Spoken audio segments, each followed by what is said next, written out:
instituciones.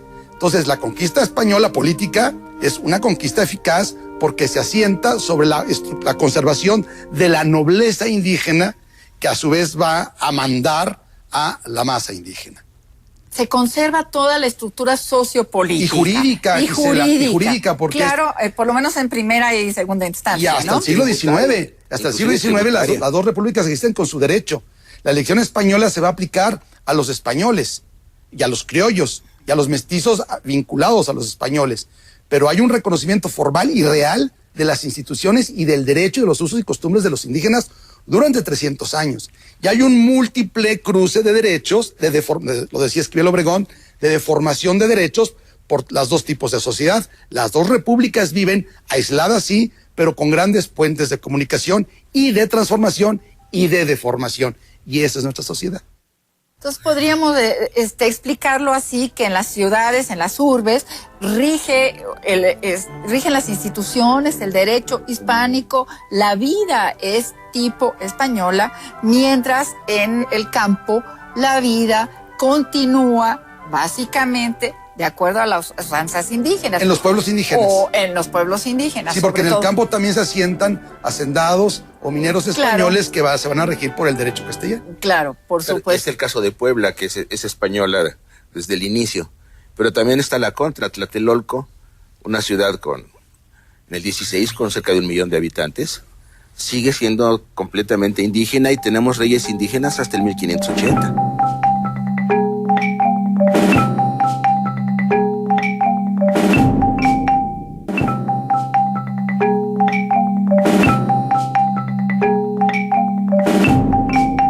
Pienso que es muy interesante señalar que realmente la realidad política y social de la Nueva España es muy fluida.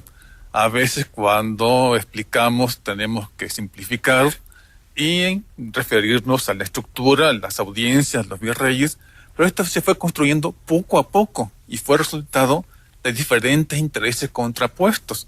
La corona quería crear un estado que fuera organizado según las leyes. Los conquistadores esperaban ser nuevos señores, vivir como antiguos señores con el trabajo servil de los indios. Los frailes querían una nueva cristiandad y los indígenas también tenían su parte, no fueron pasivos, fueron actores, aunque a veces con muchísimos sufrimientos, en la formación de la sociedad novohispana. Se puede apreciar muy bien en esta nobleza indígena, que es la indispensable intermediaria, pero que de otra manera no se habría podido gobernar la tierra, y en que tratan de incorporarse en el nuevo orden de cosas. Como cuántos españoles había en la burocracia, digamos, del siglo XVI. Eran muy, muy pocos, ¿no? Realmente eran muy escasos. Muy escasos. Y una cosa muy interesante es que nunca hubo un ejército español. Hasta el siglo XVIII no se forma el ejército, digamos, regular. Sí, me refiero en estas primeras épocas, ¿no? No existe. Entonces realmente se va creando la Nueva España, se va fundando sin una presencia militar. Se va creando una nueva sociedad que es la base de nuestra sociedad contemporánea. Esto hay que tenerlo muy claro. Y ¿cómo se relacionaba, cómo era la relación con la metrópoli? Porque ya nos explicaste que jurídicamente pertenecemos al Reino de Castillo. Pero hay que pensar cuánto tiempo tardaba, por ejemplo, la flota de ir y venir. ¿Cómo se gobernaba desde España? Pues con muchas dificultades. Pero con cierta eficiencia, sí, ¿verdad? Con cierta eficiencia. Se puede decir que hay varias situaciones. Una, hay que tener en cuenta que la corona debió conceder a sus funcionarios locales una gran autonomía, porque era imposible consultar al rey cuando las cartas tardaban, en el mejor de los casos, 3 meses en ir y 3 meses en regresar. Muchas veces cuando llegaba una ordenanza era ya completamente inaplicable. Por eso los virreyes, los oidores, tenían la facultad de decir, lo obedezco, pero difiero su cumplimiento, porque ya no es realmente aplicable a la situación particular. Claro, después tenían que dar cuentas. Y también tuvieron que dar esta misma capacidad de autonomía a los ayuntamientos e incluso a los gobiernos municipales indígenas. Se puede ver entonces que el centralismo monárquico se conjuga o confluye con cierto grado de autonomía en el gobierno local. que es una situación que después va a evolucionar en siglos posteriores y que va a derivar en situaciones muy interesantes, ¿no? Y el otro elemento central que siempre se maneja es el fantasma del juicio de residencia. Siempre está pesando encima del virrey o de cualquier gobernante de cierto nivel. ¿Nos puedes explicar un poco? Más que el juicio de residencia, que sí, es evidente que sí. Yo creo que, doctor, hay una institución todavía más temible para los funcionarios públicos, que es la visita. Que venga el visitador, que venga. Porque ¿Qué quiere decir eso para que el público nos entienda? Es un inspector que viene desde España, se manda a hacer la visita. Es un funcionario de la corona española que va a inspeccionar un ramo, a un personaje o a una función sin decir que viene a eso. Él llega, va a escuchar, va a levantar, va a ver testigos, se va a informar, va a pedir documentos y todo el mundo está paralizado porque no sabe a qué viene el señor visitador.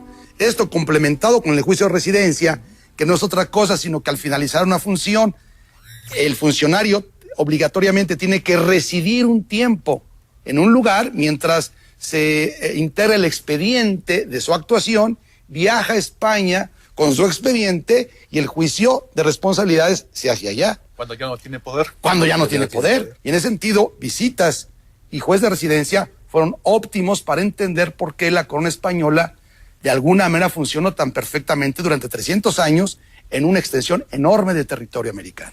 Ahora, también para compensar, Gisela, porque luego también nuestro público se puede quedar con la idea de que estamos haciendo la apología en España. No, la historia no se hace ni apología ni juicio. No es nuestra idea. Pero también para ver los aspectos un tanto negativos que han podido llegar a nuestra sociedad. Muchos de los cargos públicos son cargos que se compran, que se subastan públicamente. Entonces eso le da al funcionario público la idea de una patrimonialización del poder y el uso de ese poder para beneficiarse económicamente. Ahí hay otra parte negativa del ejercicio del poder. ¿Por qué fue esto? Porque la corona española no es una sociedad en el siglo XVI y XVII, después lo va a ser en el XVIII o va a querer serlo, no es una sociedad burocrática todavía. Es un estado que está naciendo, que está emergiendo, y en ese sentido la burocratización no es una realidad consumada. Entonces, realmente los funcionarios públicos no son burócratas en ocasiones, sino que son esos, han comprado los cargos públicos. Hay un problema serio a mitades del siglo XVIII en que todos los regidores y las autoridades del ayuntamiento se vuelven comerciantes y ya no gobiernan, sino comercian. Que esto viene en quejas después con Bucareli y con Revillagigedo. ¿Cómo poner coto a este problema que se les había salido de las manos? Sí, el famoso repartimiento de mercancías, ¿no? Que incluso obligaban a los indígenas de los pueblos, por ejemplo, los alcaldes los obligaban a comprar cierta cantidad de insumos españoles, porque claro, ellos tenían que financiar sus cargos. Y no nada más sus cargos, la avenida desde España, el traerlas la familia, el instalarse. Y esa es la clave de las reformas borbónicas en buena medida. Sí, tal vez es el momento de hablar sobre estos cambios, ¿no? Que se han llamado las reformas borbónicas, que sucedieron cuando los Borbones suben al poder en 1700 y realmente hay un interés por parte de la corona de tener más control y explotar. Las reformas borbónicas se explican en el siglo XVIII en términos de una corona interesada en controlar al territorio y controlar al ejercicio del poder, a los funcionarios. Y la mejor manera que ha tenido el Estado moderno de controlar el poder, eso lo sabemos perfectamente en cualquier país, es burocratizar al poder. ¿Y qué es burocratizar al poder? Asalariar al poder. Entonces ahora sí, vives del salario, por lo tanto te controlo. Esa es la gran tendencia del Estado moderno que se va a culminar pues, en el siglo XX en nuestro país.